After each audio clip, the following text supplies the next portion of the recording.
On a conscious level, I think it's safe to assume that all of us parents agree that we want our kids to be happy. But what about when our kids' happiness doesn't look the way that we think it should, and it actually interferes with our capacity to want them to be happy? That comes up a lot more than we would assume that it would as parents, and I want to address it today. My son said to me one time after he was eating a whole bunch of junk food, and we're very conscious about what we eat at home. And he loves food, and I love that he loves food. But this day I said, April, you are either going to be 500 pounds or you're going to be a chef. And with such excitement, and he's a big kid, he's 13 now, and this happened a while ago, but he's 13 now, and he is 6'1". With such excitement, he said, well, Mom, what if I'm both? And I was like, dude, you have me. Like, what if you are both and you're happy? So long as you're happy, cool. But the other day, somebody said to me, Stace, my son is 10 years old and he wants to be a trash truck driver. And he has this whole image of his friend and him are going to live in the woods, and he's going to be a truck driver, and his friend is going to be the one who actually picks up the trash because he wants to sit in the car and be able to listen to music and drive it around. And he's so excited about this. And I could see her as a mother clearly struggling. And she's asking, like, what do I do about this? How do I make him aspire to be more than a trash truck driver? First of all, he's 10. And the amount of phases that he's going to go through are exponential. And those phases all connect the dots at the end of the day.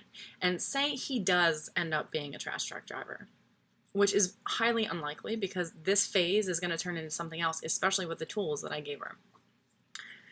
And don't get me wrong, trash truck drivers are the backbone of our community. Thank you. I love you. I appreciate you. Swear to God. Mwah. Love you guys. Not the point. The point is, I would be super confident and comfortable if my son said to me, I want to be a trash truck driver, or I want to be a 500-pound person when I grow up. Even though the 500-pound person thing goes against every value that I have about the body, right? So she's struggling with this, and she says, I want him to aspire to be more.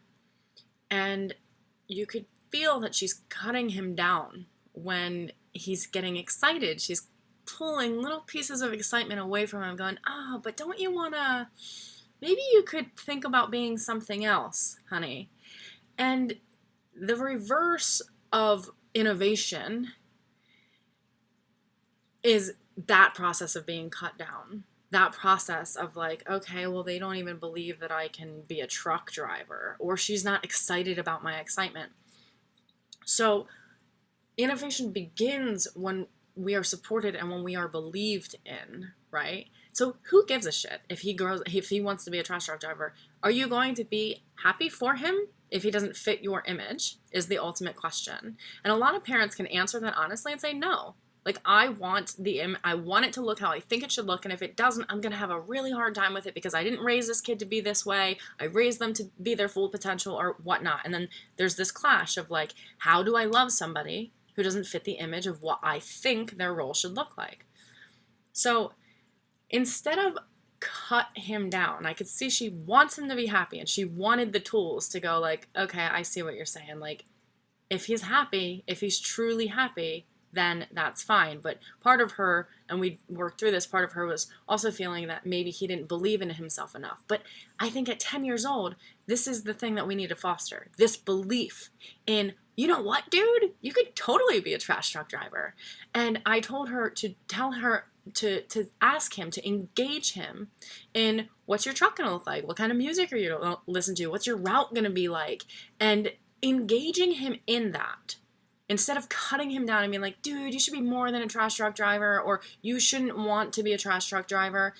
Engaging him in his excitement about what he believes is possible for him is going to create innovation that he is going to create far beyond the trash truck driver image. He's going to go, I want to be a trash truck driver, and maybe I'm going to paint the truck to look like this and hand out toys to kids on the way to school or something. Whatever. He's 10. He can make up whatever he wants.